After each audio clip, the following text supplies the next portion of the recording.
There we go. What up, Los? What's up, dog? Yeah, we in the business. Let me see. Make sure my mic is there. What up, y'all? It's Big Game James. You know what it is. It's Burgers and Blitzes. I got my guy Mike White here, and he's in. Look at that. He got coffee, or no, I don't know if that's coffee. I ain't gonna say that. But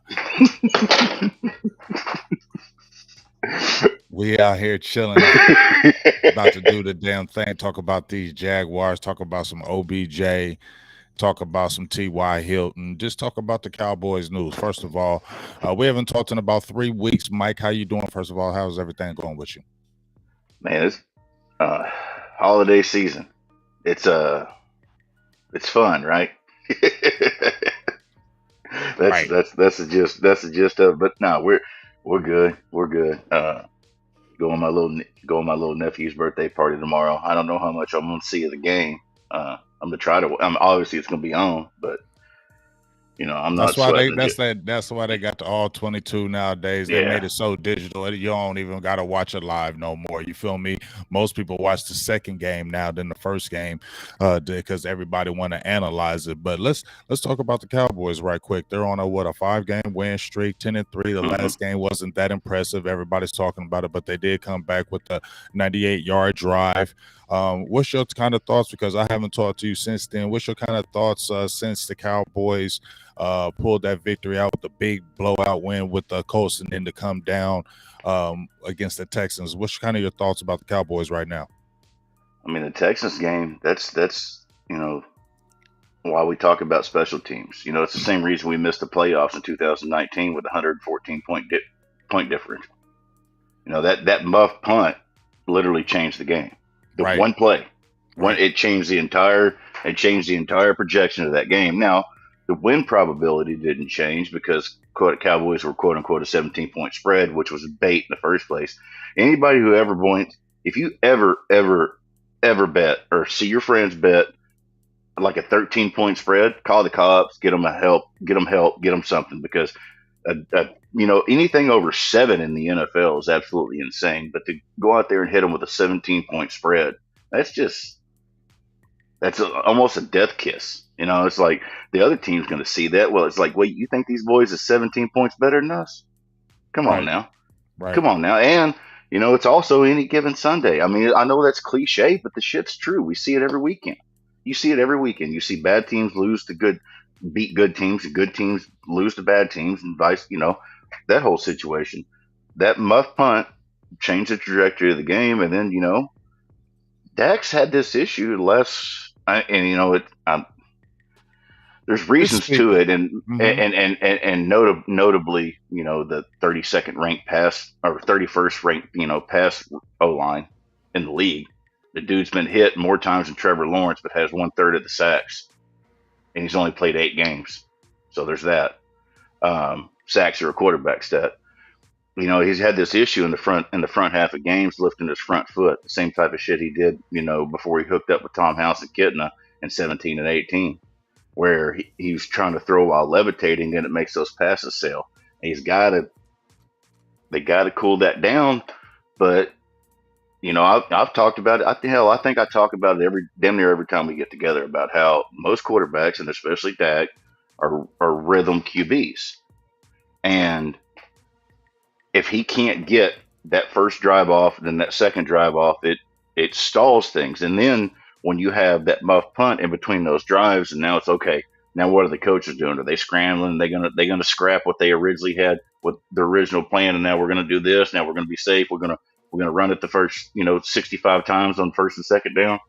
It's they played not to lose, and it damn near cost them the game. Is really what happened, because they saw that 17-point spread. They wanted to get out there with no injuries. And the worst possible thing that could have happened. Outside of losing Dak, you lost your damn right tackle, Right. because Dalton Schultz couldn't catch a damn easy touchdown, because he drops one every single week. He's good for it every single week. Might as well just throw him like the first drive. If you get to the red zone, just throw him a target in the red zone so he drops it and he can go back to playing good football. Because the dude clutched the game for us in the fourth quarter. But I swear to God, he can't. He's got to drop a touchdown before he can play football every week. It's almost like Tony Romo had to get an interception now before he just started playing football, right? It's like you're like a Diaz brother or something. You can't start fighting until you're bleeding. Like I don't understand. I don't understand why that's got to be so damn hard. Appreciate you, Isai Harold, for the $2 holler on that. But yeah, man, I mean, let's get to this right quick because everybody's been talking about it. I haven't got your opinion, not your deep opinion on it. You know, I hear a lot of opinions on this Kellen Moore thing. Okay, let's say, okay, you already got a T.Y. Hilton, okay, and they say Kellen Moore is pass happy in the air. They say he doesn't really run the ball, but when he runs the ball, it's just to do a status quo. What's your kind of your thoughts on how Kellen Moore is going to do this offense going forward, especially if you add a OBJ? I know let's talk about it again. I don't know if it's happening or not. I'm not tripping if it does or it doesn't, but if it does, how do you think it happens with this offense? And will this offense be effective in this next 4 games? I mean, I don't. If anybody thinks we're throwing the ball too much, they're clearly not looking at the numbers. There's a 65-35 early down run pass split. It's been that way. It's always going to be that way. The Cowboys are a running team.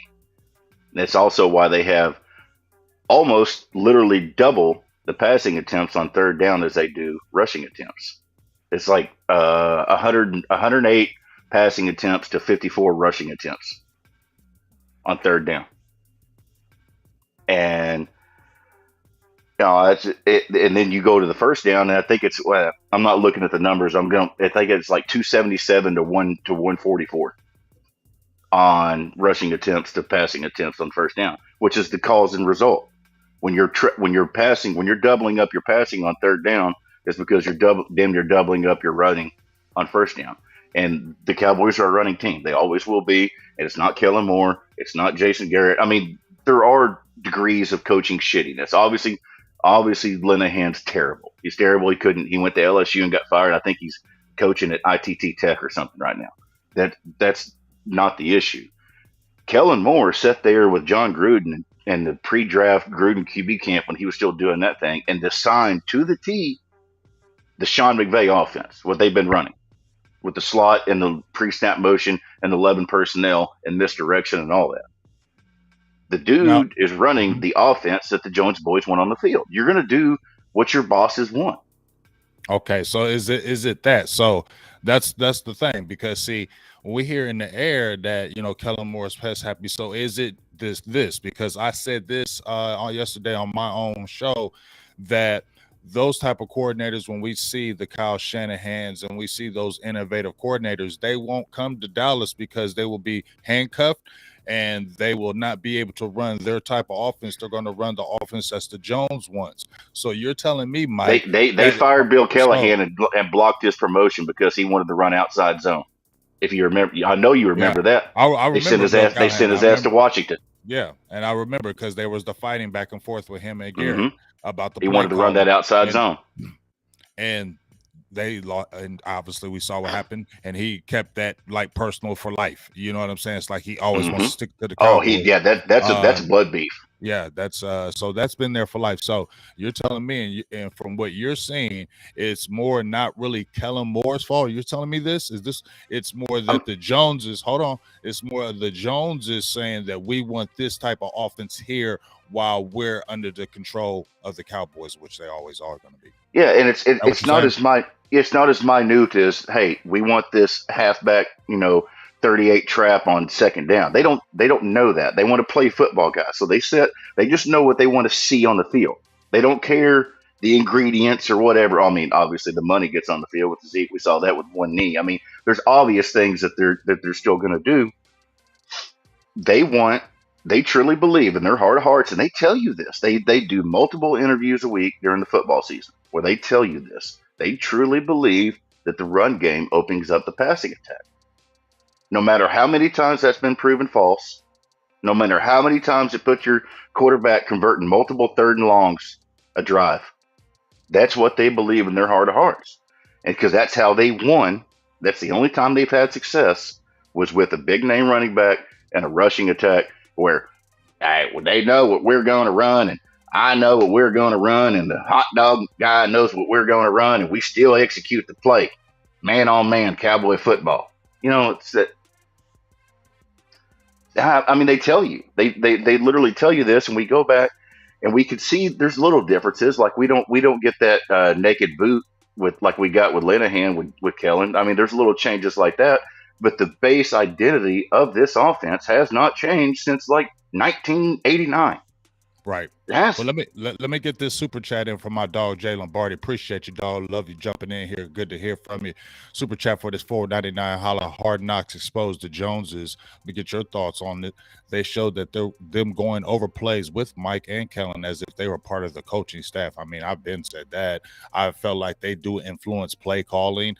I said this on the show a couple of days ago to myself that they influence the play calling. I feel like they meddle. And when we get frustrated, just, going to my point, when we watch the Kyle Shanahan's right of the world and we watch those other coordinators and we get frustrated, it's not coming this way because those guys know that they're not going to be in control of the offense. And I don't know if this is a fact. This is just my opinion on it, Mike, but I feel like that's one of the reasons why Eberflus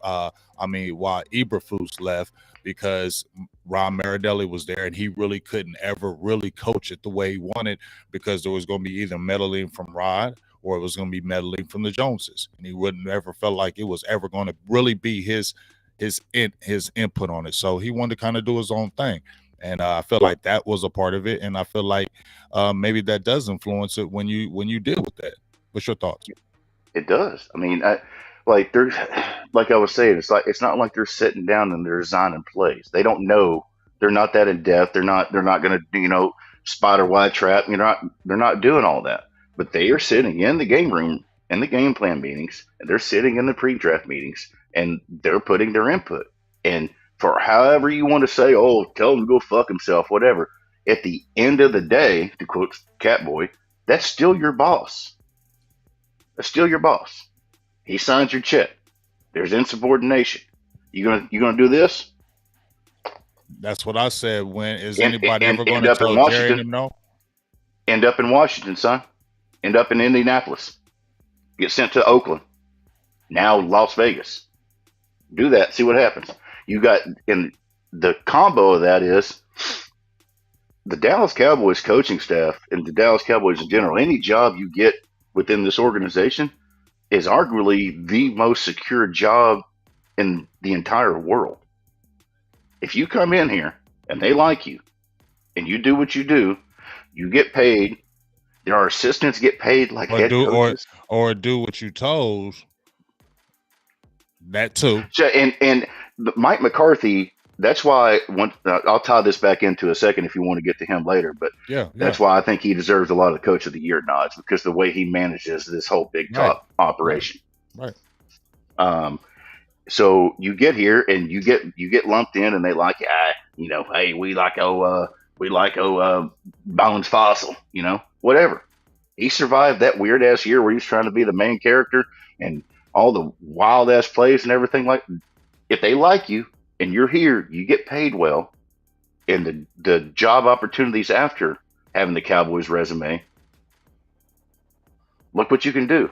I mean, there's been routine. There's hundreds of players who came through here, assistant coaches and stuff like that, who were bums. Got Cowboys on their resume. Now they're clearing millions in real estate or engine, whatever startup they boost it. Just the connections and stuff you make. That's why people want to work here, but that's also why real coaches don't want to work here, because they know the gig. They've known the Jones boys since 1987. They know what it is. They watched all this happen. Mike McCarthy's got to deal with the dude sitting there on Tuesday enjoying his second breakfast, and Jerry Jones goes, "Hey, Tyron Smith's going to start at right tackle on Sunday," and he's got to go figure that shit out. And that's what you deal with as being a head coach of this team.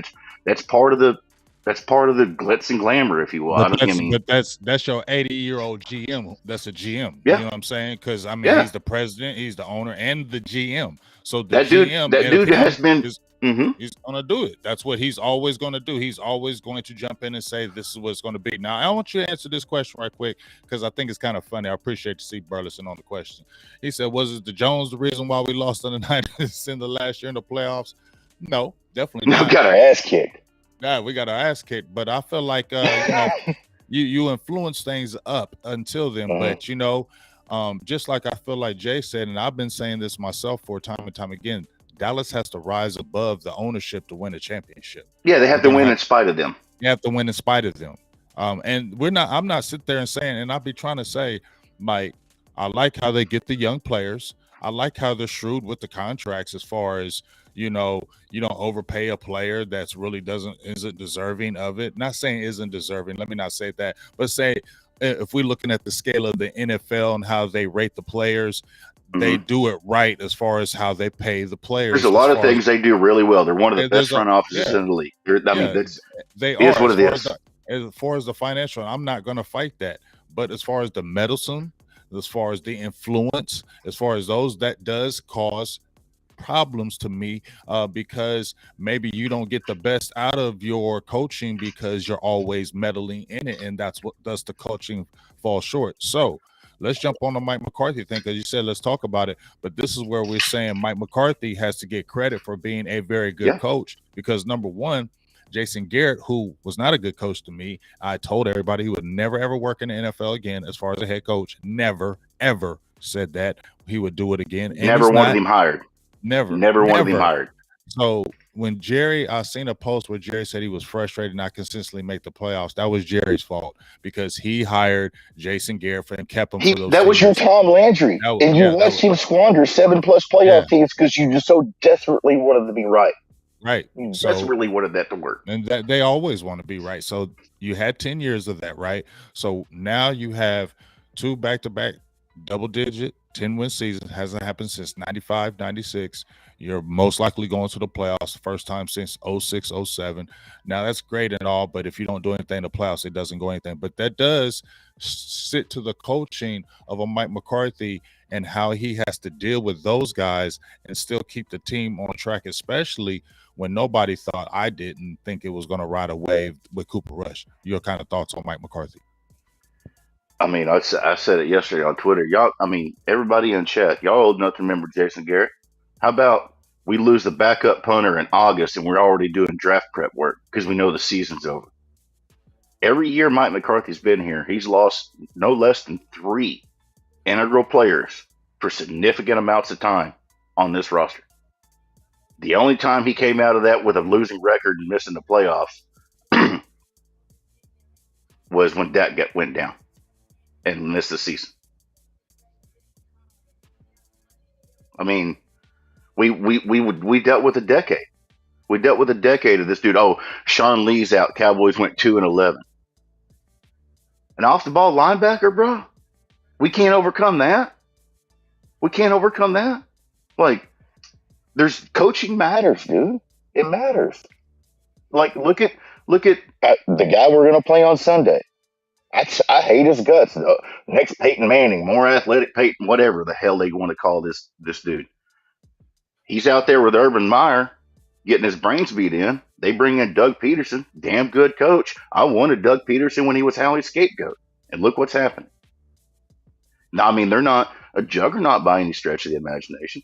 And then Mike McCarthy dealing with, your GM, owner, COO. They do multiple radio interviews a week on all kinds of different stations and satellite radio and random interviews and shit like that, where they're straight up telling you who's going to be the starting right tackle, who's going to be this, the injury status of a guy. Jerry, so we talked about this at the time. Circle back to this, ADD brain. Sorry. When Dak got hurt early in the season, remember me talking about Mike McCarthy pulling Jerry Jones up on the carpet and getting in his ass because he was talking about he was going to miss 2 weeks before he even had a fucking MRI? Remember that? Mm-hmm. So that's the type of stuff he has to deal with. Jerry's, he may only miss 2 weeks. He hadn't even had an MRI yet. And you're on the radio saying that. Now, hell, that might not have been a radio. I think that might have been TV. Which, not that that's even better. That's actually infinitely worse. And the dude is your head coach of the Cowboys is basically a babysitter that's alone in a house with 17 toddlers, and they all like to play with matches. And somehow you got to keep the house from burning down. And he's done a damn good job of that while managing critical freaking injuries every year. Every freaking year. I mean, the team was set up to ready to run, and then Tyler Smith's hamstring rips off the back of his knee. Good Lord. I mean, it's just one thing after another, and he's kept it. Not only has he kept it afloat, they've played well when they've had their quarterback. And then they went out there and they won a couple games in a row with a guy who shouldn't even be in the league. That's not nothing, dude. And they want to give it to Mike McDaniel. Okay, you want to give Coach of the Year to Mike McDaniel.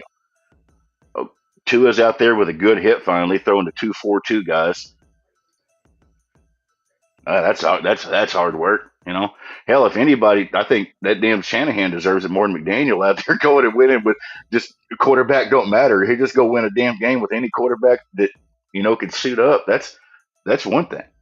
So why doesn't Mike McCarthy, Mustard Tiger, deserve serious consideration for Coach of the Year at this? What else does he have to do? The dude held the team out of the ditch by losing his quarterback. He's lost both offensive tackles now. His guard went down. His wide receiver 2 is just now finally NFL healthy. His wide receiver 1 is, he's kind of coming into his own last couple of weeks, but the first of the year was not exactly good for CeeDee Lamb. It wasn't what it wasn't. It just wasn't. And just listening to Jay Lombardi, he said also note the defense was one of the worst in history in 2020. Yeah, and to bounce back from that, I know we see Dan Quinn, but you still had to have the head coach he's managed. And that, like I said, when Jason Garrett was getting ready to get, we knew he was going to be gone. When we knew it, I made a video instantly, said Mike McCarthy was my guy. I knew he was out there. I'd always liked him from afar, especially when he was whooping us with Green Bay all them years. I was excited about it, and I feel like he's done what I wanted him to do. He's a veteran in the league, like Jerry says, he's got skins. And here's the thing, Jerry ain't never backing up. They ain't never not meddling. This is what it is. So we have to deal with that as fans. Media, everything, like coaches, we have to deal with that. And the fact that he's managed it and did something that hasn't happened in 20 years, I got to give him some props for that. You feel me? You know what? Hold up. Go ahead. Hold up. But here's the thing: we gotta be able to do it in these playoffs. So this time, big dog, like, this is gonna mean this last year was bad. Okay, this is an open NFC, Mike. And Philly, and my dog Philly, shout out to my dog Philly podcast, Joe Castro. Make sure you check out that Best of Enemies podcast. Selfish plug to my dog, but shout out to him. He's doing great things over there, and he's doing the stuff with Michael Vick, doing great shows over there. Make sure you check him out doing this thing. But I'm not lying. Philly's not a slouch. They got a squad all the way through. Niners ain't a slouch. I ain't believing the Brock Purdy thing. I don't care. Don't nobody tell me nothing about no Brock Purdy, but they got a good squad all the way around. I ain't tripping on no Vikings. I ain't thinking about them. And I want some Tampa Bay Buccaneers because I want to beat up Brady. But at the end of the day, you got this 4-game stretch right here as playoffs, big dog. Like kind of segue into these Jags. These 4 games playoffs, big dog. Well, how you feeling? You said Doug Peterson. Hey, how you feel about these Jags, man? I mean, you know how I feel about Trevor Long fans and him and everybody anointing him as the second coming of Jesus and Peyton Manning and Megatron and Optimus Prime all rolled up into one. I know. He's decent, though. Let's just say he is decent. He ought to be. He was a first overall pick. God forbid the guy convinced. Right. First overall pick. He's only been in the league a second year. He's made leaps and bounds because, come on, dog. Let's be honest. He shouldn't have had Urban Meyer as a coach. And I feel what y'all saying. But you did. You're right. But I feel what you're saying about how they hyped him up because I wasn't on the Trevor Lawrence. And even right now, I like that he's doing good, but I just don't think he's that guy. I don't feel like he still is. Just like with Jared Goff. I got an issue with people that were crowned since they were 8 years old. You remind me, right? I know, but he reminds me of a player like a Jared Goff type. Yeah. Jared Goff's playing better than him this year. I know, but you remember how they were hyping Jared Goff when he came in Oh as the yeah, number one? yeah. Exactly. I don't remember Jared Goff being crowned as like a You freaking middle right. schooler. Okay. This Trevor Lawrence shit's been going for a I know minute. it has. So, but he's never going. But here's the thing: we ain't worried about him never living up to that. We worried about what he's Nah, gonna do Sunday, and he's what the last 3 games. I think 2 games he's thrown over 300 yards and 3 touchdown multiple games, and won the against game bottom because five defenses. okay, that's fine. But we're at Jacksonville. Okay, Mm-hmm. they It's do sold have. out. They're sold out. They're feeling themselves because they're in the playoff hunt. We just struggled against the Texans. You know they're excited. So but beyond the okay, I don't like no Trevor Lawrence, that's fine. But what do we need to do defensively to shut him down? Defensively, keep doing what we're doing. Offensively, they just need to get right. And historically, after a game like they played last week, this offense tends to get right. And I think Dak's going to have a backwards hat on in the fourth quarter. Now I But said this needs, but this is my thing. I said in this matchup, if I'm talking on the offensive side, I'm not let's force the run or do the pass. I'm all about see how the game is flowing. That's me. yeah, That's how I am. I'm not trying to force run it, but I do like to run. I don't want to force pass it because I don't want to force pass. But I look at how the ebb of the game is flowing. If we kill them in the run game, we're gonna run that damn ball. If we kind of kill them in the pass game, I'm gonna throw the ball, run a little bit, but I'm gonna throw it on you, right? But here we saying. I see the Indianapolis Colts, right? And the Jags got a nice athletic defense. They got the Trevor Walker. They got the cat. What's his other guy's name? I'm gonna pull him up. He's the other edge guy. What's his name? Arden Key is playing. What's the other edge guy that's slipping myself? They got the young one, I don't know. Devin Lloyd. They yeah. just got some Cisco. They got some players. But here's the thing. I'm looking at one of these games where let's really run it on these guys. I think Tony Pollard and Ezekiel Elliott really should eat on these. Derrick Henry had 127 yards on this game on them last week. And if you get on them early, because this is a game, Mike, that we need to really get on them early. This is a team I really feel like they can't get any kind of confidence. We got to jump on these guys early, attack Trevor Lawrence early, like give him nothing. Like this needs to be a swarm type defense game. Dan Quinn, throw the kitchen sink at this dude, make him beat you because they're going to throw a lot of underneath. He's not going to challenge early deep. I don't believe that. Maybe they're trying to keep him upright because he's got a toe thing. Right. So he's got a toe thing and a knee thing. Exactly. So he's going. I've seen his games. He's throwing that short crossing routes. He's throwing the short passing game. We need to get out there and get after him. The Travis Etienne, what's his last name? Travis Etienne. Etienne. He's not a big back, but they're going to try to get him to the outside. Shut that shit down early, right? Offensively, I just feel like Tony Pollard and Ezekiel Elliott really, really need to eat. And this could have been a tight end game. Dalton Schultz, whatchamacallit, went crazy on them. Evan Ingram. He went nuts on them. There can be a tight end game on them too because we can kill them underneath. Well, then just let Noah Brown do that because I don't trust Dalton Schultz. Man, whatever. Y'all hear what you're saying about dropping passes, bro, but Dalton Schultz could eat on this team, especially underneath. I mean, and Fergie being out, Peyton Hendershot and McEwen can catch some sneaky passes. They're a bad team. They're a bad team with a bad team. They're all right with a good quarterback. Like, despite how I feel about Trevor, like I have nothing against him personally.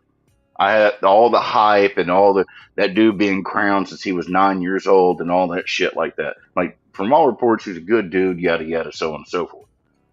But they're a bad team with a decent quarterback and a good coach. And this is a team that, especially after if we had covered that spread last week, I'd be way more worried about this week because we know this team.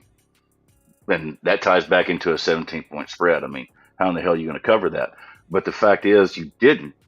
And it took a 98-yard drive at the end of the game for you to squeak past the team you should have absolutely mopped and just decapitated and thrown over the highway. But you didn't. And once again, any given Sunday, this, that, and the other,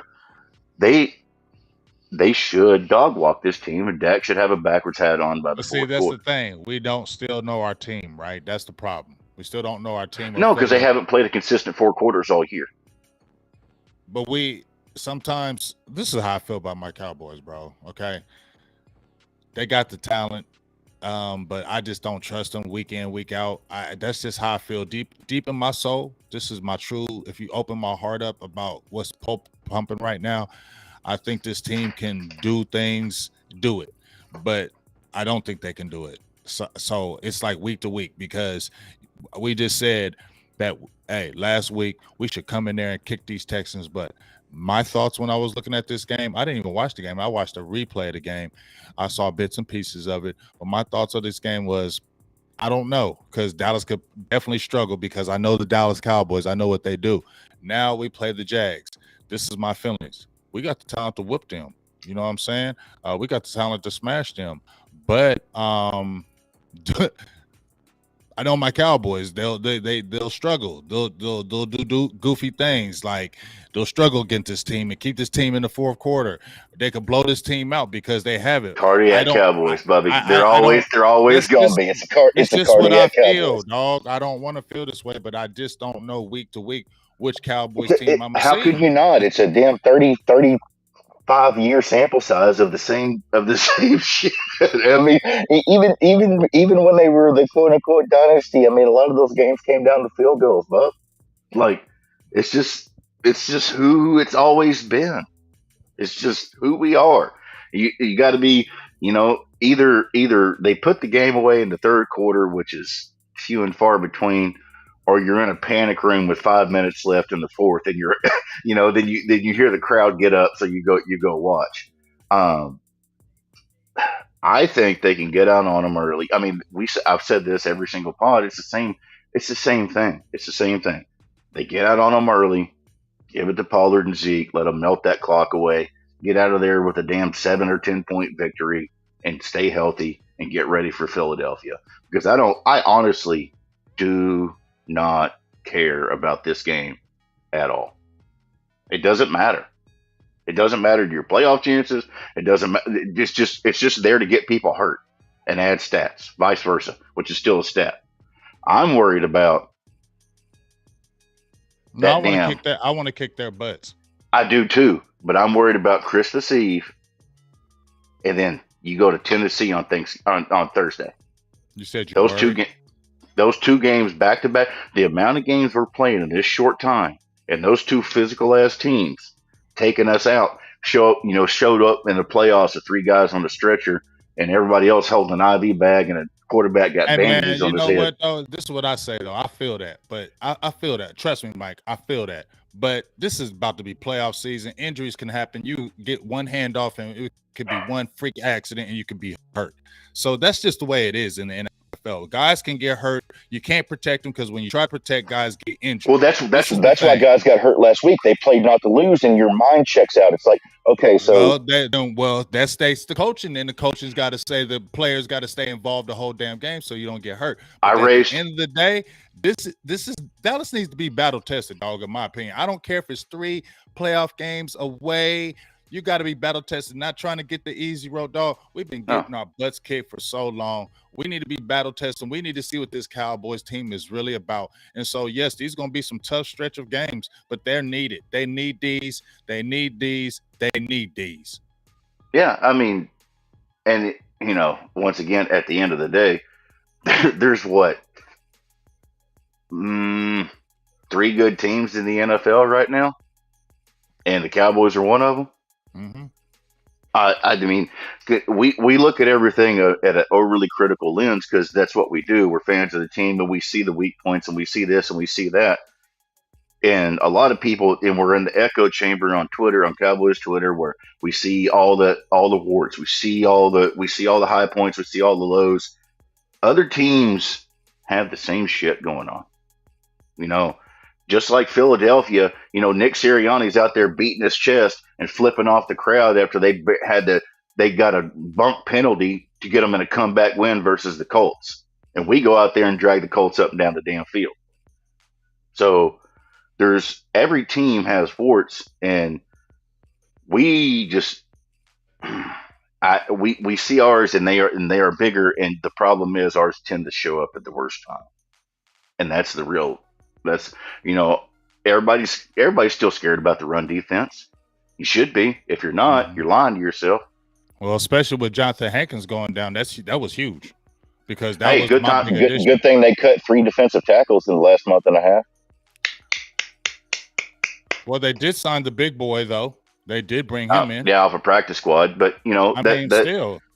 I mean, they that's what we have to live the with. 'Cause second we get depth at defensive tackle, they just shred it. We were finally thick at the position, and they shredded it. I don't care how you feel about those players.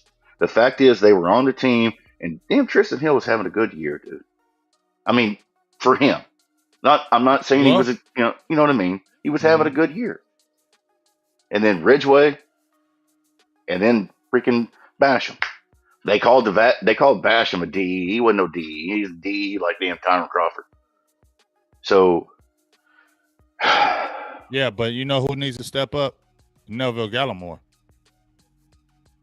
Neville Gallimore needs to. Yeah, well, he needs to step up, in my opinion. I mean, I agree with you, but I just don't think he will. I don't know. Well, I don't know if he does, but we need him to, because at the end of the day, he's playing for a deal too. I'm not saying even with the Cowboys, he's playing for a deal too. So he's got to show himself. And now when you have a Hankins out, he's going to be playing that zero a little bit more. He's going to have to play that middle. He's not going to be rushing the passer like always. So he's got to show up. You just said, and I just said, I've been saying it all year about this running game has not been the greatest. They're still giving up, I believe, at least 4.6 yards a carry to the opposition. And if especially we deal with these RPOs, we had problems with Justin Fields. He killed us. Jalen Hurts is coming in around the bend. Trevor Lawrence, I know he's got the little injuries, but he can still get out the pocket and run. So Dallas has got to step up on the defensive side and the offensive side of the ball. They got to figure out. Oh, and let's talk about this right quick. Since Tyron Smith has been talked about, you said it yourself, how Jerry said, oh, Tyron Smith's always going to be out there at right tackle. Mike McCarthy's like, well, we're going to try all kind of combinations. What's kind of your thought? What would be your opinion? I'm going to give your thought. I want your thoughts on who would be your best 5 starting out and the trajectory. And I'm going to tell you mine. Let me see if we kind of match up with that. Well, the issue is with Steele going down, it's hard, but I don't move Tyron Smith. I don't. Period.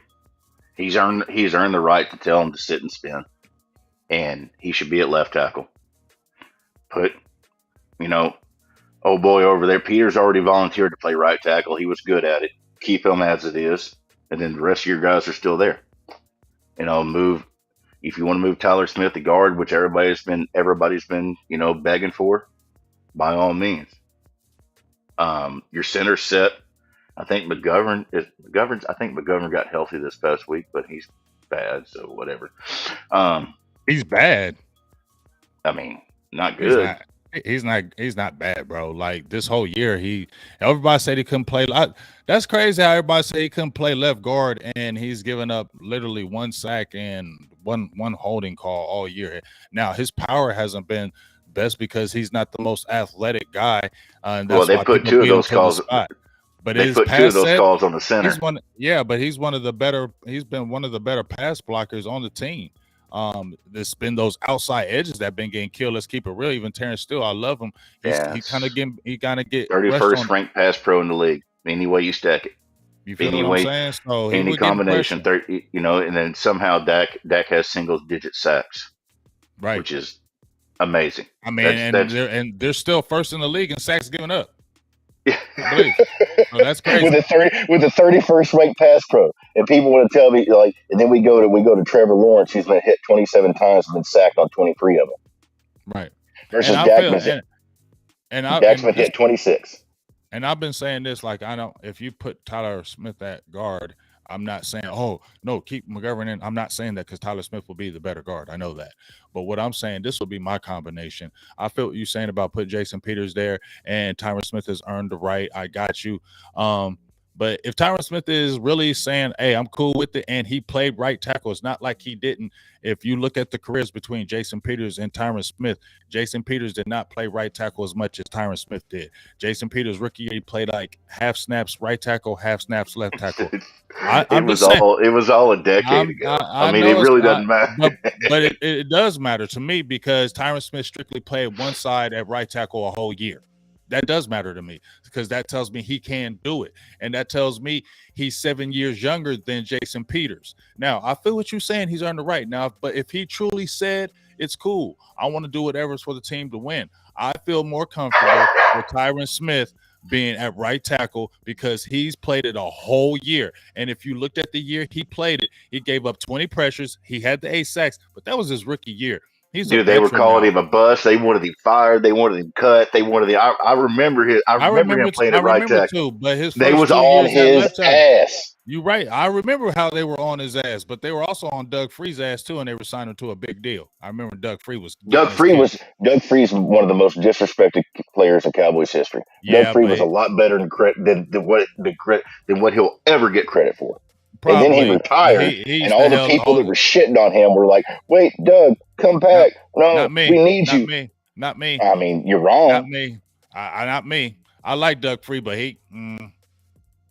you're wrong. I mean, Doug Free was a starting tackle on any team in the league. That's because the issue is there's Doug Free used every to get his year, ass kicked though, and he used to hold his ass every single year. There's 10 or 15 pass rushers that come in that are absolute game changers versus like 3 tackles every year. So there's a absolute vacuum of talent. Offensive tackle might be a less deep position than quarterback in the league if we really put it down to paper. So the issue is people see these guys and like, oh, you got Beatty. Like the dudes that are bad, you see it. Like Evan Neal, he's bad. He's real bad. But Doug Free was always a starting caliber center tackle, and always better than what he'll get credit for. And that always kind of bugged me, the way people really wanted to run him out of town, when how hard it is to find quality, healthy offensive line talent every single year versus the pass rush. Oh yeah, and then I feel you. Just to answer Solomon Jurgens' question, like I said, I like Connor McGovern, but I'm not saying you can't upgrade from him. I'm not saying he's a world beater. I'm not dumb. And I feel like if you had, if you could slide a Tyler Smith in there, because he's going to give you more athleticism at the guard and power and quickness. He's going to do all those things. The only thing you would worry about him being the rookie and making some rookie mistakes. But I feel like Tyler Smith can slide right in at guard because he's so damn athletic and strong. So definitely not tripping. That's where Duke wants to put him at, and kind of default there. I'm hesitant to move him inside because I put a bigger value on tackle. And I like him at tackle too. That's why I said this is what I said roll with. Just me, I would have, because everybody's scared to death of Josh Ball. This right here. If you had it going the last 4 games, if Tyron Smith said he was cool with it, I would go with Tyron Smith next to a Zach Martin. I think that would be ridiculous, especially if he's healthy. And then you got Tyler Biadasz. And then, yes, Connor McGovern isn't the greatest, but he hasn't hurt the offense. They're 7th in the league in rushing at 145 yards a game. They're 1st in pass sacks given up. So he hasn't played terrible, or that wouldn't be happening. And then keep Tyler Smith at that left tackle, because even though he's the most penalized player in the league as far as offensive linemen, he's still only giving up 4 sacks. He's been damn good. He seems to me gets better every game. And then if you had you got Jason Peters as your swing, just in case, because Jason Peters can play your left and Jason Peters can play your right. And I would like that better as a backup than a starter, a 40-year-old starter. I would rather a 40-year-old backup and a starter who's in his 30s and a young guy in his 20s, and just kind of leave Josh Ball away. My personal opinion on all this, I was kind of thinking while you were talking, just with the injuries they've had and everything, they're trying to make it through the regular season, keep guys healthy, and they'll lock something in for the playoffs. That's the way I see it. Because a lot of these dudes, go with your best guys when the playoffs come. Jason Peters is still working his way back in. Tyron Smith is, the fact that he's even going to play this weekend is nothing short of a miracle. Do people remember what happened to that dude's leg? And the fact he's already back? Let me jog your memory. It wasn't a hamstring issue. I mean, technically it was from from right here Mm-hmm. above the knee to the calf ripped off the back of his leg, Mm-hmm. off the back of his knee, and they had to reattach it. That's what the dude dealt with. It wasn't just a torn hamstring or a tweaked knee. He lost like a damn shark attack came up and got you, bit you on the back of your leg, and ripped your muscle off of it. Right. And he's already back playing. So but that's he's a different type of athlete. You feel me? We all know that. I understand that, but it's also a dude who's dealt with a lot of injury issues, and you're moving into the opposite side of the field where that got Zach Martin hurt when they moved him outside of his position. But Zach Moore had been playing guard big I dog. I understand that, but this is a bigger move. This is not even the same side. It's the opposite side. But why are you so hyped on Peters? And Peters hasn't been no right tackle his whole daggone career. Because I don't care about Peters. Okay.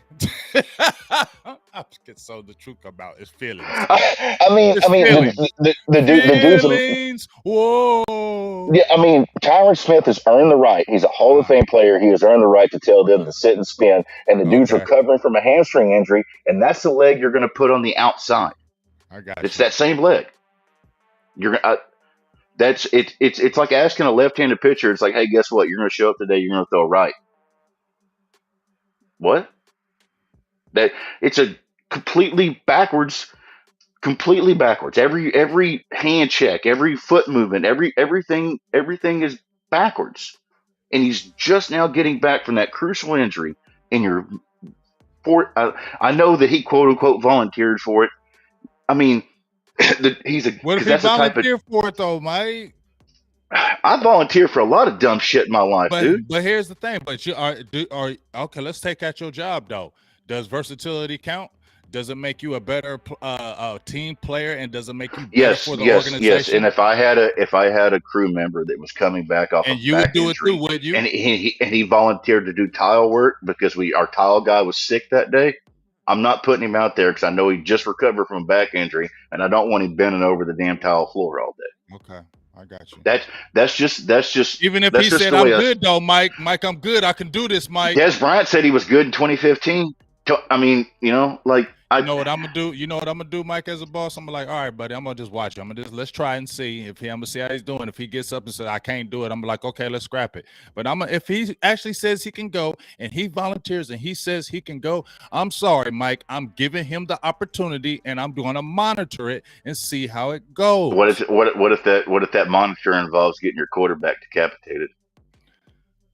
How you know Jason's old ass Peters, who's 40 years old, can't get his butt decapitated? You act like he's just gonna be some fortified dude played well. Deal. Dude. One damn series. One damn series. It's more than we got.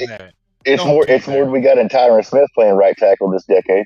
But he did it a whole damn year, and he was terrible at it. He wasn't terrible. Tyron.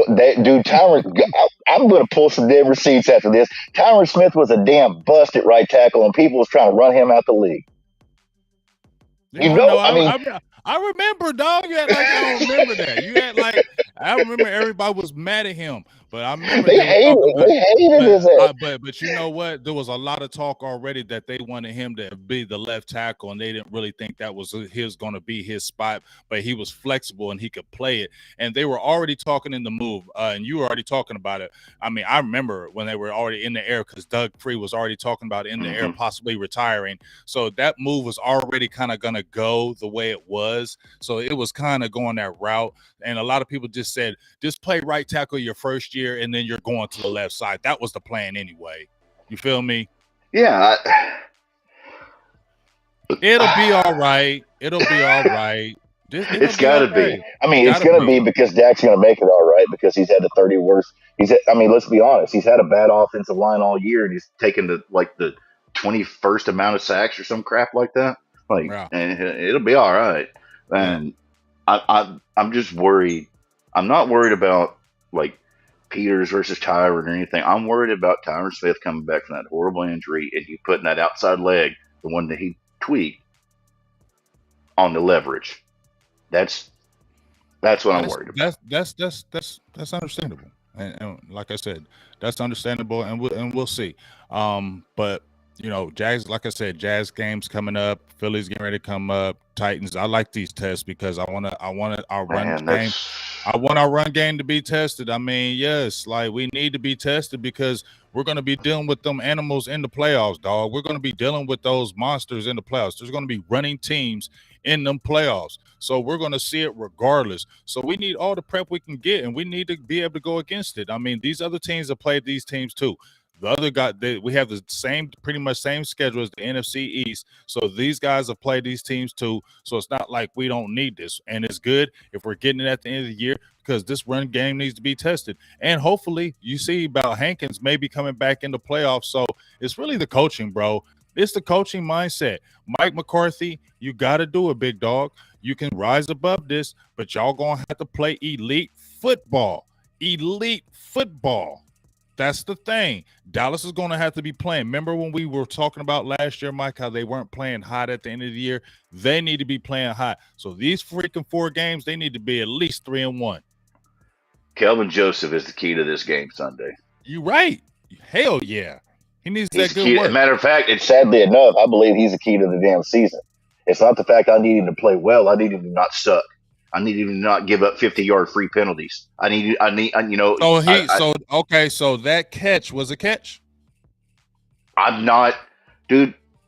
I don't know what a catch is anymore. Nobody knows. Okay. I mean, you see people. But here's I gotta give. Okay, was that pick that Dak threw a catch? That the replay they didn't show?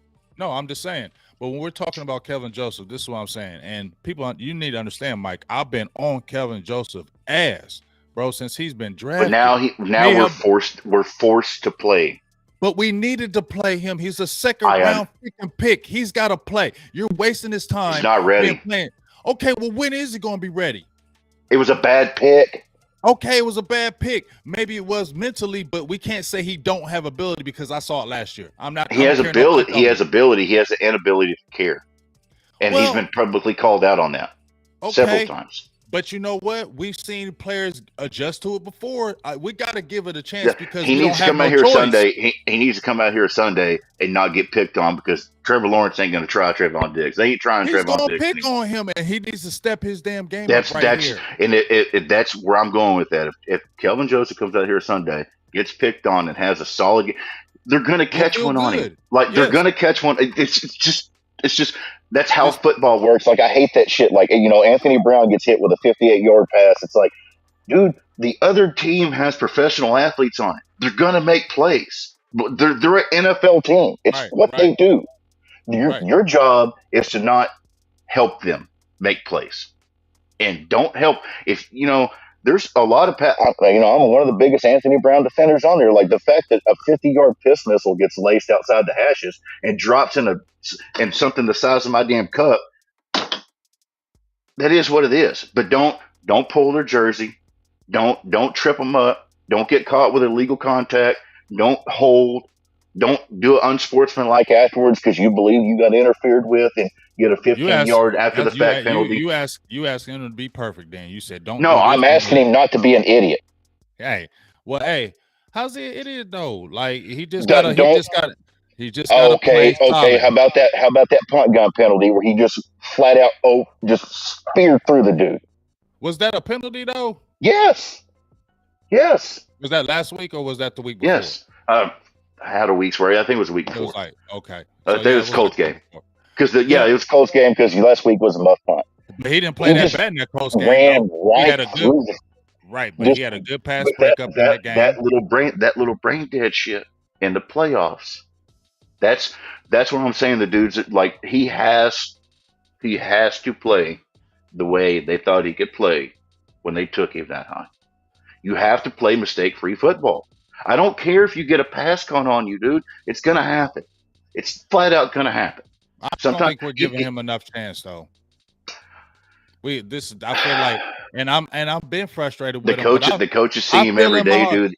They do, and I know they know better than me, and I agree with that. I know they know, but I'm saying just something inside of me feels like I'm gonna try to give him more chances because when I see his ability on the field, I'm like, man, first of all, I see our three corners, right? I see Trevin Diggs as our playmaking corner, right? He's not our guy who's really the physical guy. He'll come in there and tackle. He's not really. He's our playmaker, right? You got Deron Bland, who's pretty much your physical and playmaker. He can do both. And you see they start him on the outside. Kelvin Joseph is not a slot corner. He's not played it.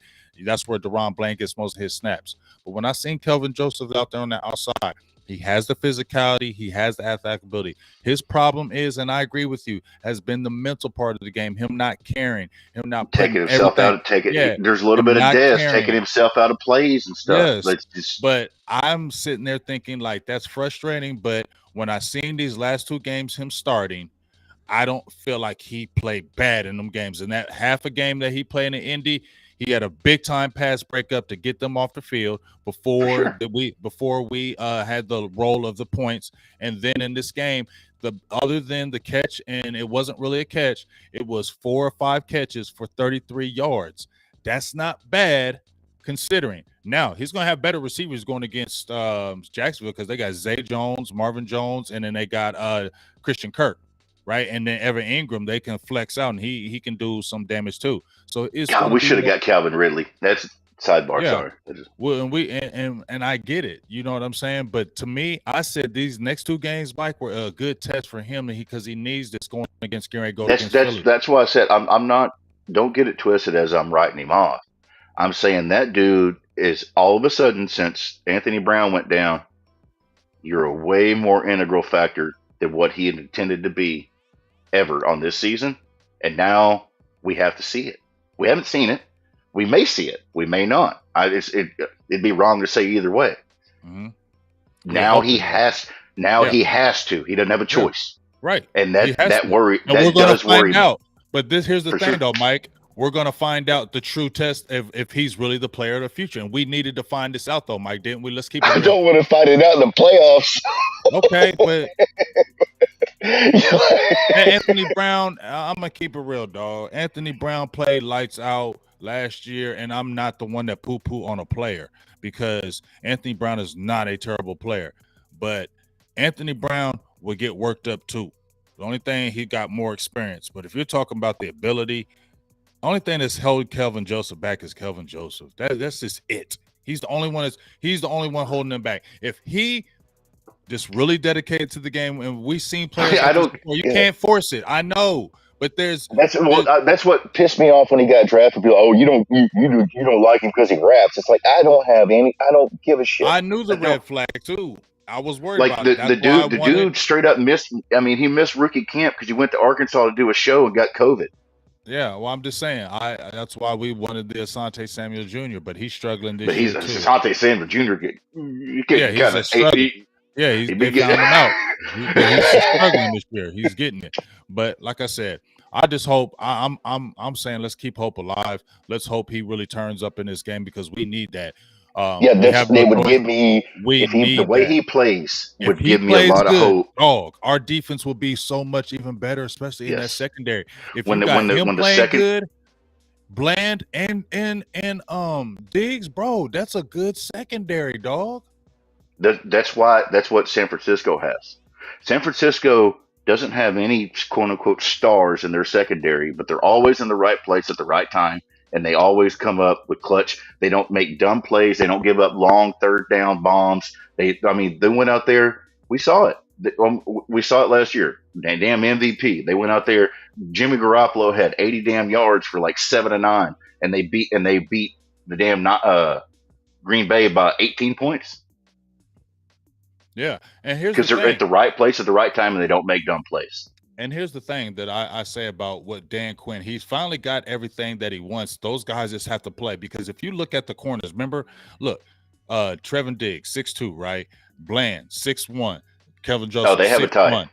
They have a type. But look, Dono, 6 foot, Kurt, 6'4", Malik Hooker, 6'1". But here's the thing. They're all good. They're all really good athletes. They're not the weird athlete.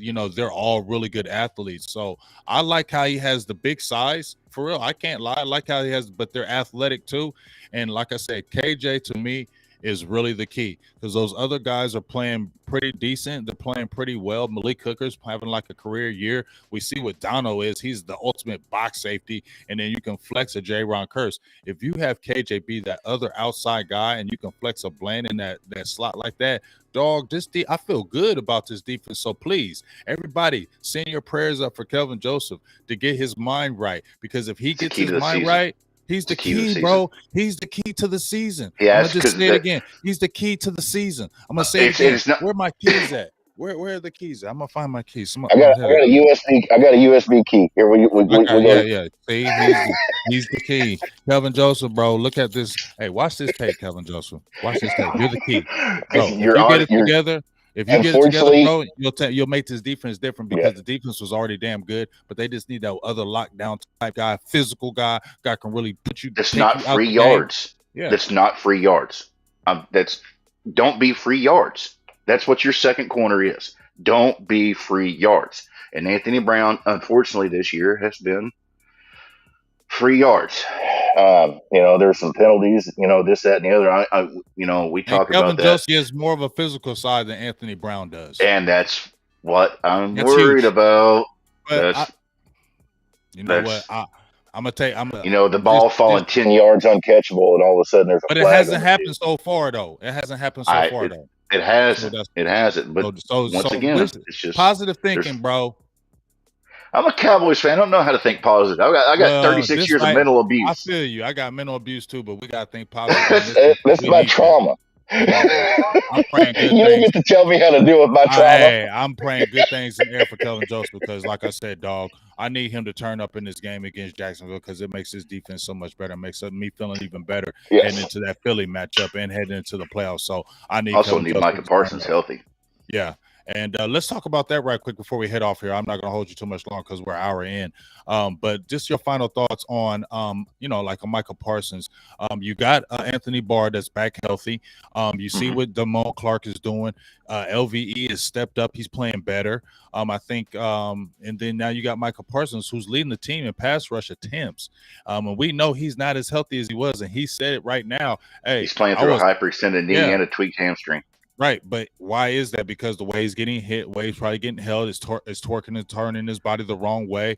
But just listen, he said himself, I was a lot fresher last year because there was plays where I wasn't really getting hit or I wasn't in that play. Rushing the passer is doing that. So would you put him more of a third down specialist and kick him more at linebacker again? What would you kind of do with that? I talked about it early in the season, and there's nothing we can do about it now. The fact that he was getting held and Lawrence is getting held and the defense is playing 40% more snaps than they should early in the season, these dudes are tired. And then that damn respiratory virus hit them. That defensive hell, the entire locker room's been sick since before Thanksgiving with that everything running through.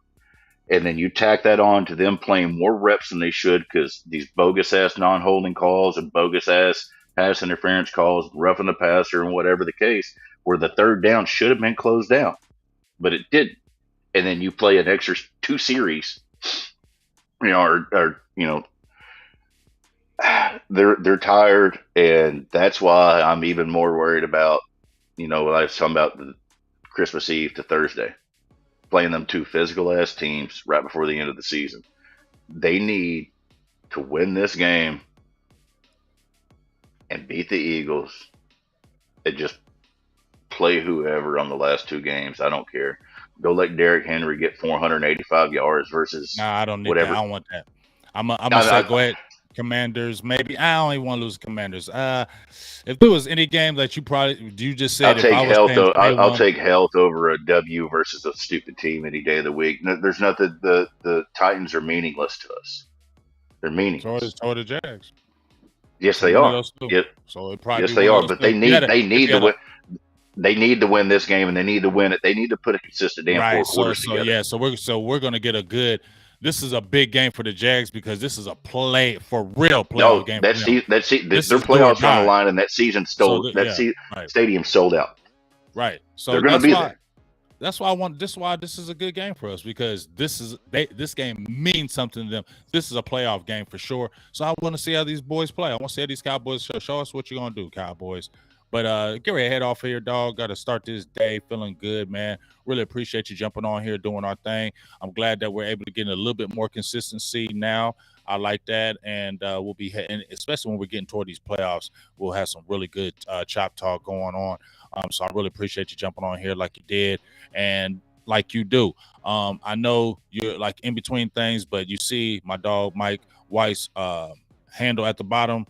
You can always check him out on Twitter. You can kind of give kind of some last words, Mike, on just kind of how you feel about this season, the end of these last 4 games. Just kind of your last thoughts on it. So the NFL season, unfortunately, there's 32 teams. Unfortunately, there's only one champion. The season ends in heartbreak for 31 teams, some later than others, some earlier than others. If this team makes it to the playoffs, just don't get bounced in the first round. If they get bounced in the second round, that's what happens. It's the NFL, and any given Sunday, and this, that, and the other. You got a good team, and you have a decent chance. But if they don't make it, if they don't win the Super Bowl, it doesn't mean the team sucks, and you got to fire the coaching staff and fire the quarterback and cut everybody and this, that, and the other. Now, I may talk like that during the game, but in-game tweets are a safe space. That's a different conversation. The season ends in heartbreak for 31 teams. Cowboys have as good a shot as anybody in the NFC right now. I don't know if they have as good a shot as anybody in the AFC, but we'll find that out. You don't find that out till the Super Bowl. And unfortunately, the Super Bowl is over almost a month and a half away. So, lots going to change. Buckle in. Let's ride. Yes, sir. Yes, sir. Let's get it. Like I said, if y'all been following me, I've been really going real hard the last couple of days, really just saying, man, look, I'm just me personally, and I understand Mike's sentiments, but I'm maybe I'm a little too gung ho, maybe I am, but I don't give a hell about no Niners. I don't give a hell about no Eagles. I don't give a hell about no Bucks because, in my opinion, I'm tired of losing to Tom Brady. He's eventually going to retire. Hold up. I know he's going to try to play to 100 years, but I want to whoop his ass. Okay. That's me. No, I don't care about nobody else. I want to whoop Tom Brady. We had a chance to slay the damn dragon against them damn Aaron Rodgers. Like, that'd have been great for me. We had a chance. We should have won that game. We didn't slay the dragon. So we got another opportunity to probably slay another dragon in Tom Brady. And I want to slay that dragon. And I want to play them Niners, bro. They kicked our ass last year, dog. They manhandled us, dude. And the Niners and the Cowboys. I don't want to see the Niners. I don't give a well, you don't want to see them, but I do. You know what I'm saying? We always had that tradition of playing them Niners. That's always been Cowboys Niners. And they, you know what? They kicked our ass. So I left a bad taste in my mouth. And so I don't want to evade them or, I don't want to see the Niners. Hopefully we play the Vikings. No, I want to play you Niners and I want to beat your ass. So that's going to make me feel even better if they have a road to the Super Bowl. Because guess what? If we beat the Niners, I'm feeling good about a season. You know what I mean? And then if we got to a championship game and we played the Eagles, this is just, I told you, my dream scenario. That would be so good to play them in a championship game and just kill their whole season. And then, like I said, if we got to a Super Bowl, hey, I wouldn't even care. I would care if we win, but if we didn't win, I'd be like, okay. But I'm going to say your last sentence out of here, we must win at least a first-round game, dog. As good as we're playing, I mean, as good as this team was with 2 back-to-back seasons. The season would be a disappointment if you don't win. We cannot have a first-round exit. That's the thing. No first-round exit. We cannot have. It's also the problem with single elimination. I mean, we see it all the time in other leagues. You know, we see it all the time. The clearly superior team comes out and has a half night and loses that first game. Right. And but with the NFL, you just got to deal with it. You don't get to run it back the next, 2 days later, week later, whatever. Mm-hmm. Well, I know, like I said, I want all of them. Bring it on. I don't care about your teams. I don't care about none of y'all. This dude, this Choctaw Series, dude, the Niners are a lot of things, but soft ain't one. They are a lot of things, but soft ain't one, Bubba. But you know what? I will say this though. Let him keep Brock Purdy in that lineup, and then we're gonna see. He's gonna get exposed. He's gonna get exposed. San Francisco that's gonna be their downfall. Team. That's going to be their downfall in these playoffs. Watching just like Bonky G was, San Francisco has been the best team in the league for like the last half decade. They've been capped by quarterback play. Period. Yeah. Well, that's what's going. Everybody can hype up this Brock Purdy in the media and all that, but wait till these playoffs come, and you're going to see his warts. Wait till this, like what they play today or tomorrow, because they. They play Thursday. Yeah, they Sorry. Play.